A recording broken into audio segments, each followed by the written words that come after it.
ओम श्री साईनाथाय नमः। ओम श्री साईनाथाय नमः। ओम श्री साईनाथाय नमः। सभी साईं भक्तों को नमस्कार। साथियों, कथा प्रारंभ करते हैं।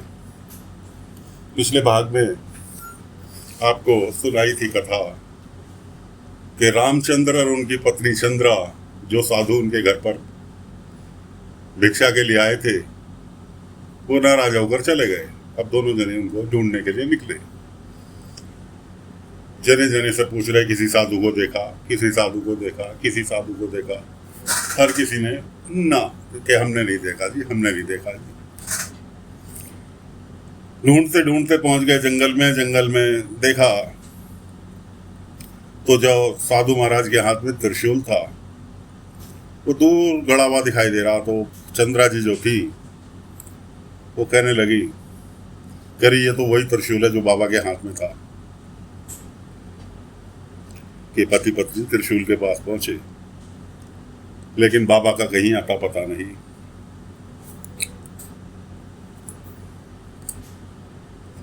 दोनों पति पत्नी से त्रिशूल को जमीन में से निकालने की कोशिश करने लगे, लेकिन त्रिशूल टस से मस होने का नाम नहीं ले रहा।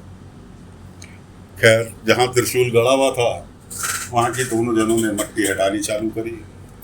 मट्टी हटाते हटाते उन्हें एक शिवलिंग की दिखाई दिया और उन्होंने मट्टी हटा के वो शिवलिंग बाहर निकाल लिया। शिवलिंग बाहर निकाल लिया और शिवलिंग को चंद्रा जी ने जैसे ही हाथ में लिया, तुरंत उस शिवलिंग के अंदर बाबा जो उनके घर पर आए थे उनकी आकृति उसमें नजर आई। अब आकृति तो नजर आ रही है चंद्रा जी को, और रामचंद्र जी उनके पास बैठे हुए उनका मुंह देख रहे हैं कि वो रोए भी जा रही हैं कि मुझसे बाबा गलती हो गई, मुझे क्षमा कर दो, मुझसे बाबा गलती हो गई, मुझे क्षमा कर दो। अब रामचंद्र जी सोच रहे हैं किससे क्षमा मांग रही। इतने में प्रतिबिंब शिवलिंग के ऊपर चेंज होता है और उसके ऊपर बाबा नजर आते हैं। बाबा नजर आते हैं। फिर क्या था, फिर तो उनका फूट फूट के रोना चालू हो गया कि साईं, मुझसे बहुत बड़ा अपराध हो गया, मैं पहचान नहीं सकी और मैंने भूखे पेट, आप मेरे यहाँ भोजन के लिए आए और मैंने भूखे पेट लौटा दिया। पति ने कहा, रामचंद्र ने कहा कि क्या हुआ, बताओ तो सही। उसने कहा, जो साधु महाराज आए थे वो और कोई नहीं, साधु महाराज के रूप में साईं मेरे घर पधारे थे भोजन के लिए और मैं उन्हें भोजन नहीं करा सकी। मुझे तुरंत साईं के पास लेकर चलो, शिरडी लेकर चलो। पत्नी का कहना था, पति महाराज जो थे कि चलो जी, जो आज्ञा आपकी। ले चले, पहुंच गए बाबा के पास। बाबा के पास पहुंचते के साथ ही उन्होंने वही रोना चालू कर दिया कि साईं मुझे क्षमा कर दो, मैं आपकी परीक्षा में फेल हो गई। बाबा ने कहा, ताई एक बात बताओ, क्या भगवान ने कहा है कि आप उन्हें 36 प्रकार के व्यंजन बनाकर खिलाओ? साईं, आप ही ने कहा था कोकिला व्रत रखने के लिए, जो 1 माह चलता है।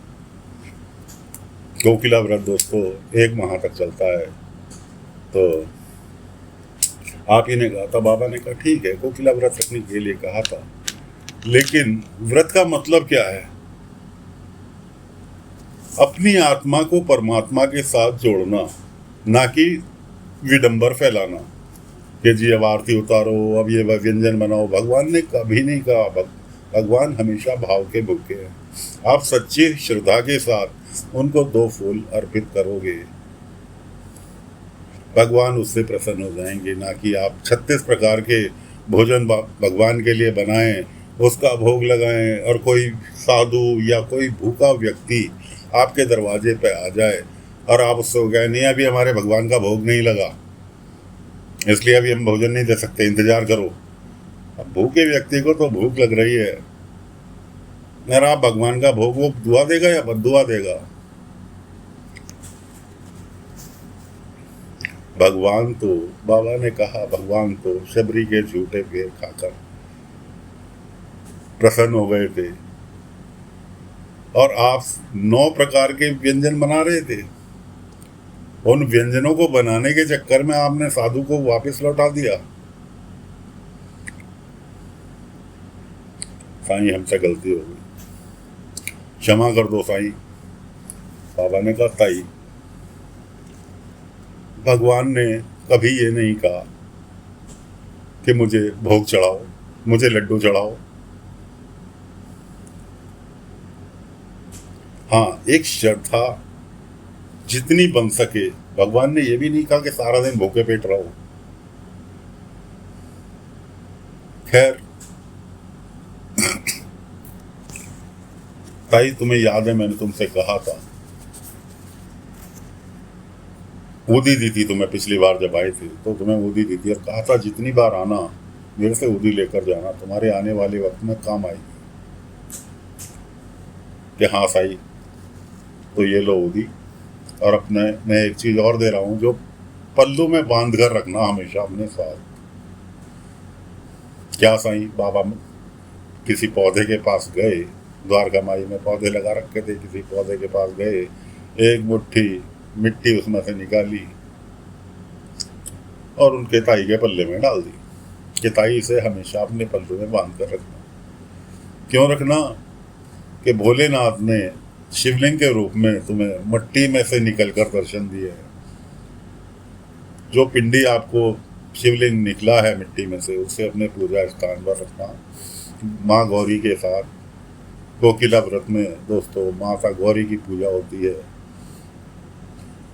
माँ गौरी के साथ भोलेनाथ की भी पूजा करना, वो शिवलिंग अपनी पूजा स्थान में रखना और ये मिट्टी से जुड़कर रहना। क्यों? मिट्टी हमारी माँ है, मिट्टी में से ही भोलेनाथ प्रकट हुए हैं, इसलिए इस मिट्टी को तुम्हें दिया, इससे जुड़ के रहना। और ये जो ऊदी दी है, एक चुटकी पानी में मिलाकर प्रतिदिन सेवन करना। और अब जाओ अपना कोकिला व्रत पूरा करो। खैर जी, दोनों पति पत्नी चले आए, पूजा विधि के साथ कोकिला व्रत पूरा किया। कोकिला व्रत का अंतिम दिन था और पंडित को भोजन के लिए बुला रखा था। खाना सभी बन चुका था। चंद्रा जी कहने लगी अपने पति से कि जाओ जरा, पंडित जी को तो आ जाना चाहिए था भोजन के लिए, देख कर आओ क्यों विलंब हो रहा है। रामचंद्र जो थे वो कहने लगे ठीक है, मैं देख कर आता हूँ। वो घर से बाहर ही निकले थे कि पंडित जी उन्हें बाहर ही मिल गए। पंडित जी से अपने आप ही कहने लगे, क्षमा करना जजमान, एक बीमार महिला आ गई थी, उसका उपचार करने में लग गया था। रामचंद्र कहने लगे, पंडित जी, बीमार महिला का उपचार आप कैसे करोगे? उसे तो किसी वैद्य के पास जाना चाहिए था। पंडित जी कहने लगे, जजमान, थोड़ा बहुत वैद्यगिरी का भी धंधा जानता हूँ, इसलिए देखना पहला उपचार करना उसका फर्ज बनता है। ठीक है, चलो कोई नहीं, खाना तैयार है, आप बिल्कुल सही समय पर पहुंचे, आइए। अंदर गए तो आंखें खुली की खुली रह गई। देखा कि चंद्रा जी बेहोश पड़ी थी। बेहोशी की हालत में देखकर रामचंद्र घबराए, जल्दी से उन्हें का सिर अपनी गोद में उठा के रखा और पंडित जी से कहने लगे, पंडित जी आप तो कुछ जानते हैं, वैद्यगिरी का भी धंधा, देखो ना क्या हुआ इसको। पंडित जी ने पास में रखा पानी उठाया और उसके 2-4 छींटे चेहरे पर मारे। चंद्रा जी को होश आ गया। चंद्रा जी उठ के बैठ गई। अब पंडित जी चुप, कभी चंद्रा जी की ओर देखे, कभी रामचंद्र की ओर देखें। उसके बाद पंडित जी ने नब्ज देखी। नब्ज देख के पहले के जो वैद्य थे, डॉक्टर थे, खाली नब्ज देख के रोग बता दिया करते थे, कोई अल्ट्रासाउंड और एक्सरे नहीं कराते थे। नब्ज देखी, नब्ज देख के कभी रामचंद्र की मुंह की ओर, कभी रामचंद्र कहने लगे, पंडित जी क्या हुआ, कुछ तो बताओ, क्या बीमारी है? पंडित जी कहने लगे, कहते हुए खुशी भी हो रही है और ताजुब भी हो रहा है कि तुम पिता बनने वाले हो, लेकिन ताजुब यूं हो रहा है, इस उम्र में गर्भ धारण करते हुए मैंने आज पहली बार देखा है। ये समझ लो रामचंद्र, तुम्हारे ऊपर ईश्वर की साक्षात कृपा है। जो इस उम्र में तुम पिता बनने वाले हो।